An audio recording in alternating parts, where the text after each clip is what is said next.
چلو دوستوں سفر کرتے ہیں اور مزے مزے کی باتیں بھی کرتے ہیں. سو چلتے ہیں پھر. آپ بھی میرے ساتھ چلیے. تو میری پیارے دوستوں آئی لو یو.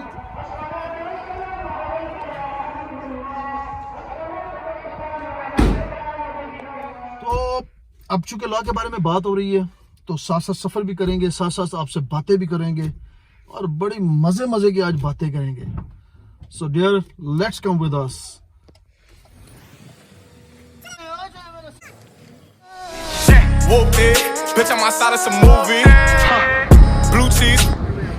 السلام علیکم دوستوں.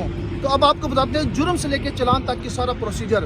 بعض کلائنٹس بعض نیو لائرس کو نہیں پتا تھا کہ چلان ہوتا کس طرح ہے اور ہمیں کس طرح تھانے جاتے ہیں اور کیا پروسیجر ہوتا ہے اور کیا جانا چاہیے. پھر 161 کی اسٹیٹمنٹ ہوگی, پھر چلان کب سبمٹ ہوگا. تو اس کے بارے میں آپ کو تھوڑی سی ڈیٹیل بتا دیتا ہوں تاکہ نیو لائرس اور کلائنٹس کو کسی قسم کی کوئی پریشانی نہ آئے. تو لیٹس اسٹارٹ. اب ہم یہاں سے شروع کرتے ہیں کہ چلان بیسیکلی ہوتا کیا ہے. جرم سے چلان تک کا سفر ہم کچھ اس طرح سے بیان کرتے ہیں کہ جب رپٹ درج ہوتی ہے, FIR کاٹی جاتی ہے, اور پھر اکثر لوگ یہ سوچتے ہیں, کلائنٹس بھی سوچتے ہیں اور وکیل نیو لائرس بھی سوچتے ہیں یار چلان کب جمع ہوگا. چلان بیسیکلی ہے کیا؟ 173 174 کی رپورٹ جو ہوتی ہے مکمل یا نامکمل اسے چلان کہتے ہیں, جس میں آپ کی رپٹ, جس میں آپ کی FIR, جس میں آپ کی اور بھی بہت ساری ڈیٹیلز ہوتی ہیں.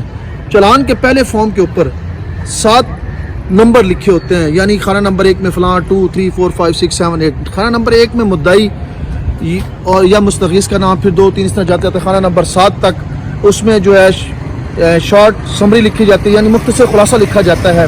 پھر اس کے بعد اس کی بیک سائڈ پہ تفصیلات لکھی جاتی ہے, جس میں رپٹ, FIR, فرد مقبوضگیاں جو ریکوریز ہوئی ہیں, MLC اگر کوئی ہے وہ, پوسٹ مارٹم ہے تو وہ, اس طرح 161 کی اسٹیٹمنٹ, ضمنیات, یہ ساری ڈیٹیل اس میں دی جاتی ہے. اب وہی پروسیکیوشن برانچ میں IO یا SHO لے کے اس کو جاتا ہے اور اسے جا کے پبلک پروسیکیوٹر کو دیتا ہے. پبلک پروسیکیوٹر اس کی چھان بین کرتا ہے, اگر اس میں کوئی غلطی ہے تو پھر IO یا SHO کو واپس دیتا ہے اور اسے درست کر کے پھر واپس لے کے آتا ہے, اور اگر صحیح ہے تو پھر اس کو داخل کر کے رجسٹر میں اس کی انٹری کر دیتا ہے اور اسے پھر نائب کورٹ کے حوالے کر دیتا ہے. اب اس کے بعد مجسٹریٹ کے سامنے پیش ہو جاتی ہے. مجسٹریٹ اسے دیکھتا ہے, وہ مکمل ہے تو ٹھیک ہے, نامکمل ہے تو اس میں مثال کے طور پہ اگر کوئی ملزم وغیرہ ان کی اسٹیٹمنٹ لی اور جو کچھ ملزم جو ہیں وہ ایبسکاؤنڈر ہیں, وہ بھاگے ہوئے ہیں, ان کی اسٹیٹمنٹ نہ لے سکے تو صورت نامکمل پھر وہ بعد میں جیسے جیسے ملتے جائیں گے اس کو اس میں ڈالتے جائیں گے. اسی طرح اگر چلان جب مجسٹریٹ کے پاس پیش ہو جاتا ہے تو یہ تو ہے پروسیس, یہ چلان ہوتے ہیں 173 174 کی اسٹیٹمنٹ.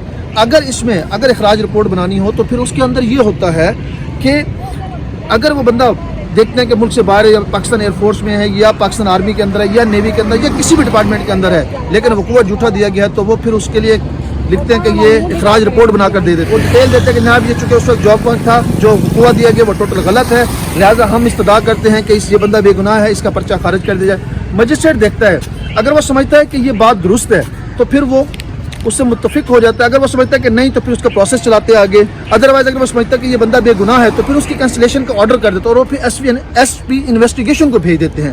اور جب SP انویسٹیگیشن کے پاس جاتی ہے تو وہ پھر اسی آرڈر کو SHO کے پاس دیتا ہے. SHO اسی FIR کی بیک سائڈ پہ مجسٹریٹ اکارڈنگ ٹو مجسٹریٹ اس کا آرڈر لکھ دیتا ہے, اور پھر اس کے اوپر ریڈ پینسل سے کراس کر دیتا ہے اور اسے کینسل کر دیتا ہے. پھر اس کی کاپی پھر اسے SP انویسٹیگیشن کو بھیجتا ہے. That is very simple way. یہ چلان ہے. اس کے بعد پھر اگلا پروسیس اگر بے گناہ ڈسچارج ہوا تو پھر کینسلیشن ہوگی, ادروائز وہ ٹرائل چلے گا. And thank you very much and thanks for this kind. دوستوں جزاک اللہ. ملتان میں بڑے خوبصورت بابا ہمارے بیٹھے ہیں, بہت پیارا انسان ہے.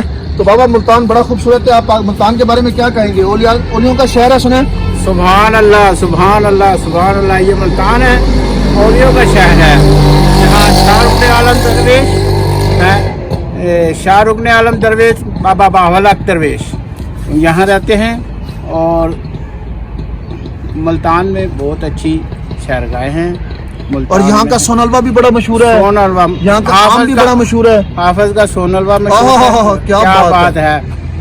گھنٹہ گھر میں آپ چلے جائیں, آپ کو نظارے ہی نظارے نظر آئیں گے. تو پاکستان بابا زندہ باد. ہمارے ساتھ ایک نعرہ لگا دے, پاکستان زندہ باد. تھینک یو ویری مچ بابا جی, جزاک اللہ. تھینک یو جناب, تھینک یو.